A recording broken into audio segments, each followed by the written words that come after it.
That shot. A spinning top wobbling on a table while millions of viewers held their breath. When Christopher Nolan's Inception hit theaters in July 2010, nobody expected it would become the movie that changed everything. Another summer blockbuster? Another heist film? Inception became a cultural phenomenon that fundamentally altered how we make, market, and talk about movies.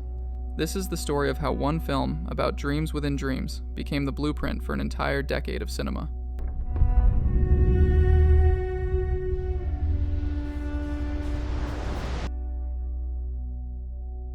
To understand why Inception hit so hard, we need to remember the world it entered. Summer 2010. The MCU was still finding its footing with Iron Man 2. Transformers sequels dominated multiplexes. Original IP blockbusters felt like endangered species. Christopher Nolan had revolutionized the superhero genre with The Dark Knight 2 years earlier, proving that tentpole films could be both intellectually ambitious and commercially massive. That film made almost $1 billion and won Heath Ledger a posthumous Oscar. It changed what comic book movies could be.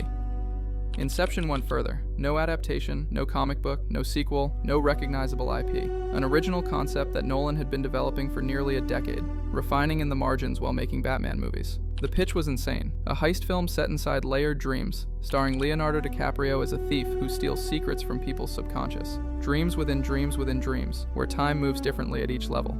A team of specialists who architect entire worlds in someone's mind. Reality bending. Time playing tricks, leaving you questioning what's real. Hollywood conventional wisdom said this wouldn't work. Too complicated, too cerebral. Who wants homework at the movies? Studios had spent years learning that audiences wanted familiar, simple, repeatable.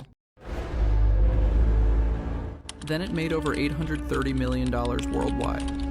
In a summer competing against Toy Story 3 and Despicable Me, an original sci-fi thriller about the subconscious became the conversation everyone wanted to have. But the box office was just the beginning. Inception did something that feels obvious now but was revolutionary then. It made people need to talk about it. This was still early social media. The infrastructure for collective cultural conversation was reaching critical mass, and Inception arrived at exactly the right moment to exploit it. Within months, everything sounded like Inception.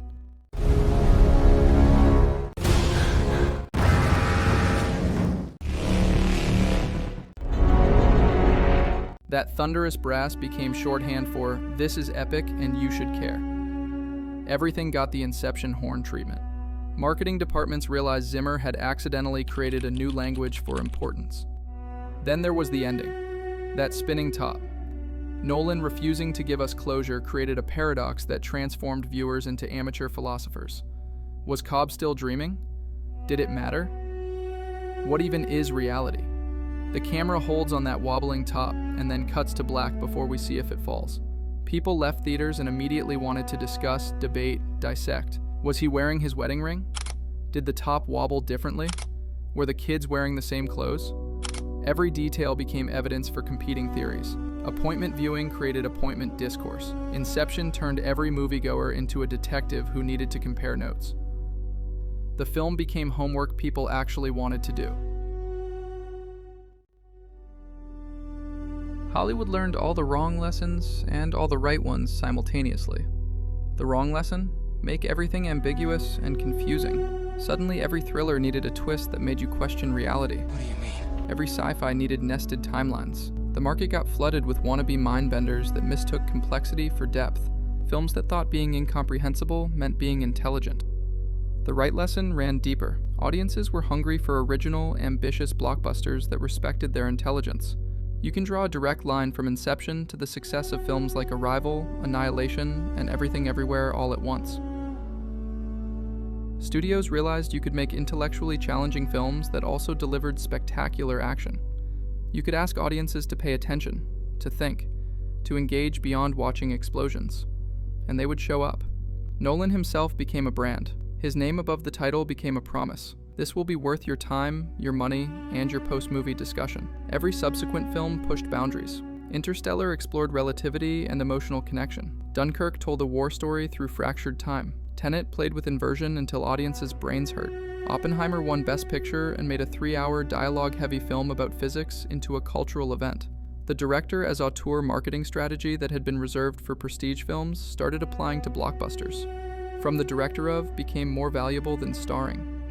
Inception proved the director's vision could be the draw. Inception pioneered the explainer economy of film criticism. YouTube channels dedicated to explaining movie endings exploded. Reddit threads dissecting every frame became standard. The film trained audiences to look deeper, to expect layers, to assume nothing was accidental. Directors suddenly had to account for viewers who would watch their films frame by frame, looking for hidden meanings and planted clues. This fundamentally changed how people engage with movies. Inception also arrived at the perfect moment for rewatchability culture. As streaming began its rise, Netflix was still mailing DVDs in 2010. The film became the perfect rewatchable experience. Complex enough that you'd catch new details, and engaging enough that you'd want to watch it again. Each viewing revealed something new. Streaming platforms loved it. High rewatch value meant consistent engagement. Inception became a permanent fixture in trending sections, appearing in top 10 lists a decade after its release. The memes never stopped. References to Inception appeared in both movies and television. Even people who haven't seen Inception understand Inception references. When a trailer uses that brass horn sound, everyone knows what it's referencing. That's cultural penetration. The film transcended itself to become a language everyone speaks, a visual vocabulary everyone shares. So why did Inception rewire pop culture? It gave us spectacle and substance, proving the two could coexist. It respected audiences enough to leave them with questions instead of answers, trusting us to figure out what mattered. More than anything, it reminded Hollywood, and audiences, what movies could be. Original visions executed at the highest level. Blockbusters that challenged you. Stories that rewarded attention. Endings that sparked debate instead of providing easy closure. Every original blockbuster that gets greenlit today owes something to Inception's success. Nolan proved there was an audience for ambitious, original filmmaking at the blockbuster level. He planted an idea in Hollywood's mind that original, ambitious filmmaking could be profitable. And like the movie taught us, once an idea takes root, it becomes nearly impossible to eradicate. 15 years later, we're still arguing about that spinning top, still debating what the ending means, still discovering new details on every rewatch. That's the mark of something that truly rewired culture. Each generation discovers it, debates it, and builds on it. What movie changed how you see film? What ending still keeps you up at night? Drop your answer in the comments. I read every single one, and the best discussions always happen down there. If you want more video essays exploring cinema and television, hit subscribe. We've got videos coming on both TV shows and movies in the future. And if you want to support the channel and help us make more videos like this, there's a Ko-fi link in the description. Every contribution helps us keep digging into the films that matter. Thanks for watching.